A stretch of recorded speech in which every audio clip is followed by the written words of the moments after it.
Hello বন্ধুরা, আজকে আর একটা মিনি ব্লগ নিয়ে হাজির হয়ে গেলাম। তো আগের ভিডিওতে আমি কাঁকড়া ঝোর যাওয়ার দৃশ্যটা দেখিয়েছিলাম, কিন্তু কাঁকড়া ঝোরের পুরো দৃশ্যটা আমি দেখাইনি। তো আজকে আমি দেখাবো পুরো দৃশ্যটা। এই যে রাস্তাটা দেখলেন, এখানে পৌঁছে গেছি আমরা কাঁকড়া ঝোরে। কাঁকড়া ঝোর যেতে যেতে এটা হচ্ছে পাহাড়ের উপরে উঠছি। এখানে ভালো দৃশ্য দেখা যায়, খুব সুন্দর। বাইক নিয়ে আপনি উঠতে পারেন, কোনো অসুবিধা নেই। এখানে খুব ভালো রাস্তা, পিচ রাস্তা হয়ে গেছে।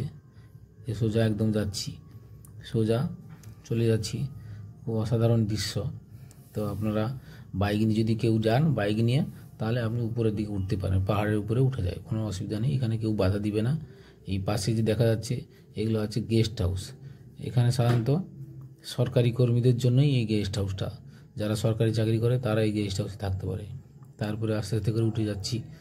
উঠে গেলে এই যে দৃশ্যটা আপনি দেখতে পাচ্ছেন, এখানে রবি ঘোষ, চিন্ময়, এদের একটা সিনেমা আছে চার মূর্তি। এই সিনেমাটাই এখানে শুটিং হয়েছিল। এই যে এখানে বোর্ড লাগানো আছে, এইখানটাই শুটিং হয়েছিল, যার জন্যই এই জায়গাটা বিখ্যাত হয়ে গেছে। নাহলে কাঁকড়াঝোড় আগে কেউ জানতো না। এই সিনেমার শুটিংয়ের সুবাদেই কাঁকড়াঝোড়টা বিখ্যাত হয়েছে। যাই হোক, আরও উপরের দিকে আমরা উঠে যাচ্ছি। উপরে আরও গেলাম। উপরে যেতে যেতেই যে দেখা যাচ্ছে সিআরপিএফ ক্যাম্প আছে। সেখানে চারদিকে দৃশ্য দেখতে পাচ্ছেন। সিআরপিএফ ক্যাম্পের দিকে আমরা এগিয়ে যাচ্ছি। এই যে দেখা যাচ্ছে সিআরপিএফ ক্যাম্প। এখানে জওয়ানরা সব দিনরাত ডিউটি করে, পাহারা দেয়। সবসময় লোক থাকে, পুলিশ থাকে সেখানে, সিআরপিএফও থাকেন। তো যাই হোক, আর বেশি যাওয়া গেল না, কারণ ওইখানে গেট ব্যারিকেড করা আছে, উপরের দিকে যেতে দেয় না। দেখালাম একটু উপরে সুন্দর দৃশ্য দেখালাম, একটু দেখে নিন, ভালো করে দেখে নিন। সুন্দর দৃশ্য, অপূর্ব দৃশ্য। আপনারা গেলে আসতে পারেন, কোনো অসুবিধা নেই। এখানে যাওয়া আসার কোনো সমস্যা নেই, শুধু একটু প্রাইভেট কার না হলে বাইক নিয়ে আসতে হবে। এই যে দেখুন সিআরপিএফ দাঁড়িয়ে আছে, আমাদের সেদিকে যেতে দিচ্ছে না। আমরা এখান থেকেই আবার নিচের দিকে নেমে আসব। নেমে এলাম, আমরা দাঁড়িয়ে আছি। সুন্দর দৃশ্য, একদম সুন্দর দৃশ্য। তারপরে আস্তে আস্তে করে আমরা নিচের দিকে চলে আসব। এইবারে বাইক আমরা চালাও, বাইক নিয়ে নিচের দিকে নেমে আসছি আমরা। খুব অপূর্ব দৃশ্য, অপূর্ব দৃশ্য, ভালো দৃশ্য।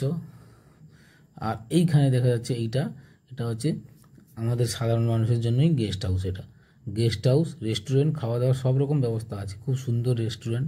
এখানে ভিতরের দিকে দেখুন, লুকটা দেখুন একবার, কত সুন্দর। ভিতরের দিকে গেলে সুন্দর, এই যে ছোট ছোট ঘরগুলো দেখা যাচ্ছে। এইখানেই রাত্রে থাকার ব্যবস্থা আছে, থাকা খাওয়া সব ব্যবস্থা আছে। এত সুন্দর করে ঘরগুলো বানানো, একদম শীতের দিনে খুব থাকতে খুব ভালো লাগবে। গরমের দিনে যদিও এখানে থাকা যায় না, গরম। সুন্দর রেস্টুরেন্ট, একদম অপূর্ব দৃশ্য। এখানে থাকা ঘর ভাড়া করে আপনি থাকতে পারেন, রাত্রে থাকতে পারেন। থাকা খাওয়া সবই ব্যবস্থা আছে। এদিকে আপনারা যারা বিশেষ করে মাংস খান, তাদের জন্য একটা সুখবর আছে। এখানে দেশি মুরগি খুব ভালো পাওয়া যায়। প্রত্যেকটা ঘরে ঘরে মুরগি আপনি পাবেন, দেশি মুরগি, মোরগ মুরগি সব রকমই পাওয়া যায় এখানে। এই দেখুন, এখানকার গেস্ট হাউসটা দেখতে খুব সুন্দর। এখানে আপনারা থাকতে পারেন, এখানকার নাম্বার আছে, আপনারা যোগাযোগ করতে পারেন। এই যে একজন লোক আসছেন, লোকটা আছে সেখানে ভাড়া করে আছেন। আমরা জিজ্ঞাসা করলাম ওনাকে, উনি ভাড়া করেই আছেন, কোনো অসুবিধা নেই, আপনারা থাকতে পারেন। তো থাকুন। আর একটা অপূর্ব দৃশ্য দেখতে দেখতে আমি আর একটা কথা বলতে চাইছি। আজকে কিন্তু শিবরাত্রি।